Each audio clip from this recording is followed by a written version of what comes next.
Nadagdagan pa ang kabuang bilang ng mga abogadong dedepensa sa Chief Justice. Nagpasa na kasi ng entry of appearance sa Senado sina Attorney Ramon Esguera, dating Justice Undersecretary noong Administrasyong Ramos, at Attorney Tranquil Salvador III na dating Dean ng Pamantasan ng Lungsod ng Pasay.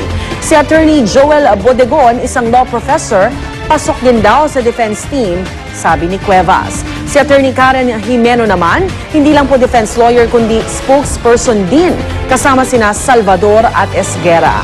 Samantala, dumalo naman sa isang novena mass ang Chief Justice para ipagdasal ang Supreme Court. Git naman ni Supreme Court spokesperson Maidas Marquez, hindi magli-leave of absence si Corona habang gumugulong ang impeachment sa Senado. Bakit yung mamaya sa Tonight with Arnold Glavio, lumabas ako eh. Tinanong ko yung mga tao. Tukol daw sa impeachment. Oo. May Saka kailangan. pinakita ko yung picture ni Corona. Chief Justice Corona. Ay, Hindi siya kilala eh. oh no! At marami sa ating kababayan, hindi alam kung ano impeachment. Magugulat ka. Magugulat ka. Abangan niya, nakakatawa yung mga sagot ng ating mga kababayan. Kung, sabi ko, kilala mo to. Sino to? Naku, basta abangan niyo Iba-iba reaction. sa News Artista. TV. Sa bagay ba next week, parang edukasyon na rin yan para sa Oo. lahat, diba? Kahapon Pag nga, nag-umpisa may- gumulong may- yung trabaho. Nasabi na mga yung mga research material, pinapabasa na kami. Depende rin sa interes ng tao. Depende rin, kasi nga, kung hindi mo by now, naman kilala. Hindi, sila, hindi nila alam kung sino si Chief Justice Corona. Baka mag-telenovela ka na lang. Correct. As long as they don't think the impeachment ay prutas. Diba? Samantala, pinakilala na ang bagong Sana tinanong commanding... pala natin si Lynn. Samantala, pinakilala na ang bagong commanding general ng Philippine Air Force sa isinagawang change of command ceremony kahapon.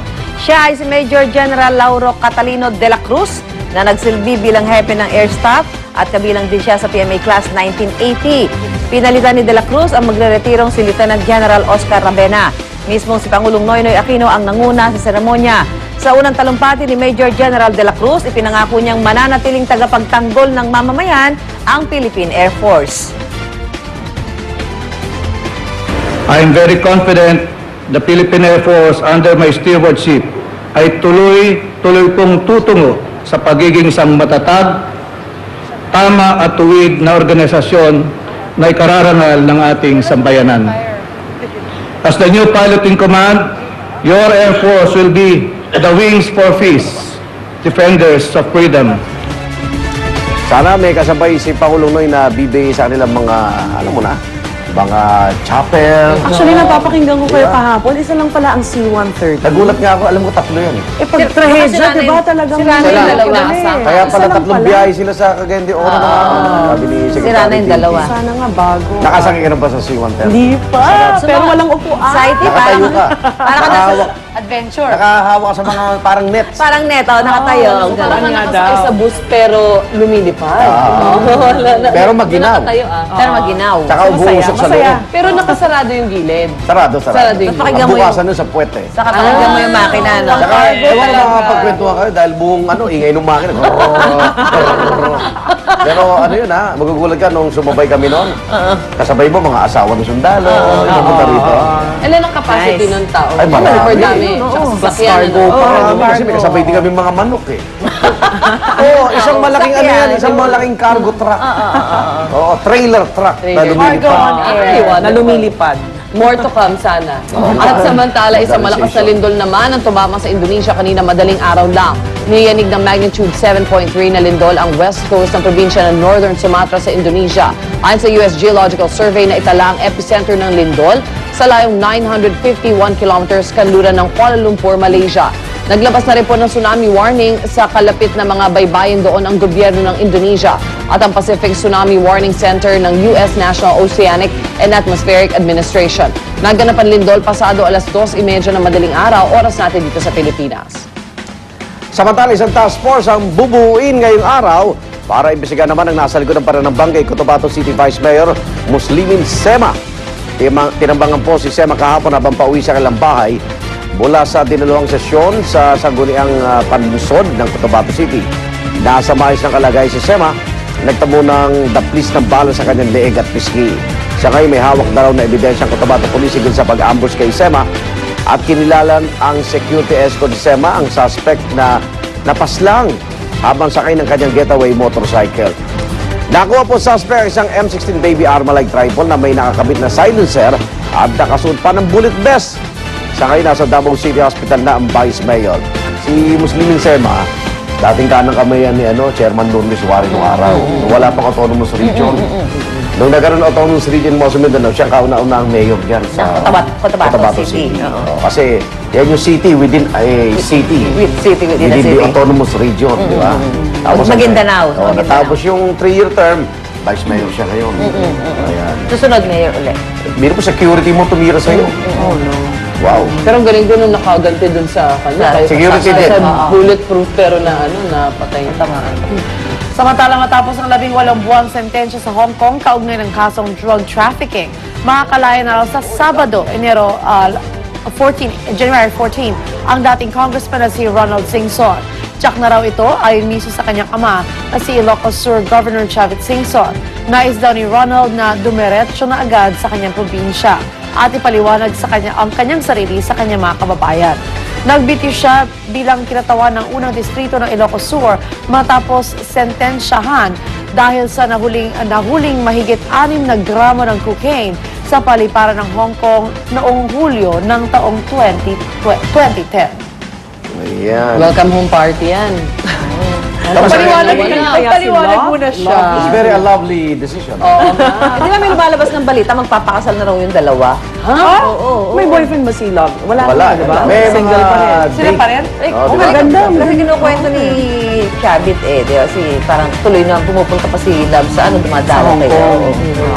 So darating na po si Ronald Season po. Huwag na kasi magdala kung ano-ano. Samantala, sa New Year address po ni Pope Benedict XVI sa Vatican City, sa harap ng 180 diplomat, iginit niyang nakabase ang pamilya sa kasal ng isang lalaki at babae. Dagdag pa ng Santo Papa, mga patakarang taliwas sa ganitong definisyon ng pamilya ay banta raw sa kinabukasan ng sangkatauhan. Malinaw raw na pagpapatibay ito ng protesta ng Vatican sa lumalakas na kampanya ng maraming grupo para sa gay marriage sa iba't ibang bansa. Suportado naman ng Catholic Bishops' Conference of the Philippines ang pahayag ng Santo Papa. Ayon naman sa grupong Ladlad, bagamat hindi pa raw nila isinusulong ang pagsasabatas ng same-sex marriage sa Pilipinas, dapat daw irespeto ang mga nasa LGBT community na may gusto nito. O, kasi batay sa turo ng simbahan, tayong mga lalaki at babae, co-creator. For procreation, yung purpose ng marriage.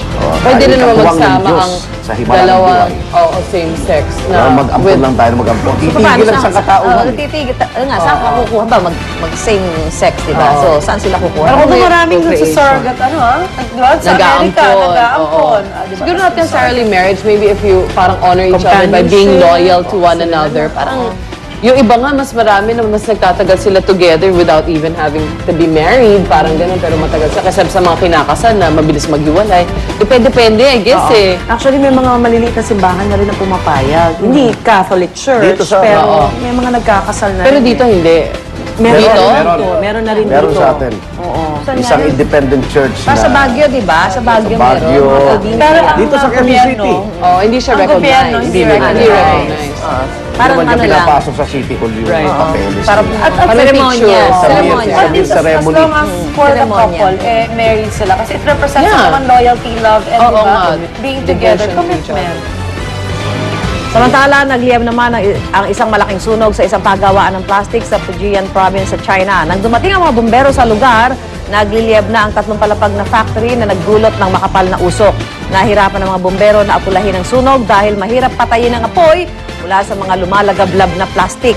Tupok na tupok ang buong pabrika at iniimbestigahan pa ang sanhi ng sunog. Hirap talaga yung bumbero eh. Dahil pag naamoy mo yun, patay ka naman. Sa din. plastic, Sa plastic, di ba? Plastic na talagang Papatay na naman ang environment dyan. Nasusunog na plastic. Plastic. Oh, no. Nagka-stampede naman po sa isang universidad sa Johannesburg, sa South Africa, kung saan isang magulang ang nasawi at hindi bababa sa 20 ang sugatan. Nagkatulakan at nagunahan ng mga tao para makapasok sa University of Johannesburg nang buksan ang gate nito. Sa kagustuhan nila makapag-enroll doon. Libo-libo ang nagabang ng ilang araw para lang sa pagkataong mapabilang sa 800 slot lang ng universidad, kung saan karamihan ay mula sa mahihirap na pamilya. Matagal na po problema ang sistema ng edukasyon sa South Africa. 50% ng mga kabataan doon ay walang trabaho Kaya nakikita nila ang college diploma bilang tanging paraan para makabangon mula sa kahirapan. Sabi niya, ma-appreciate ko tayo. Talaga. Samantalang dito sa Dami. pilitan mong papasukin yung mga bata. Ano, sila nagkakandara pa para makapag-aral. Grabe, no? Pero pa rin talaga ito. But it's a beautiful Ilang university. porsyento Yes. ang gutom at ilang porsyento rin ang walang edukasyon sa South Africa. Wow. Balita naman mula sa New Jersey sa Amerika kung saan isang usa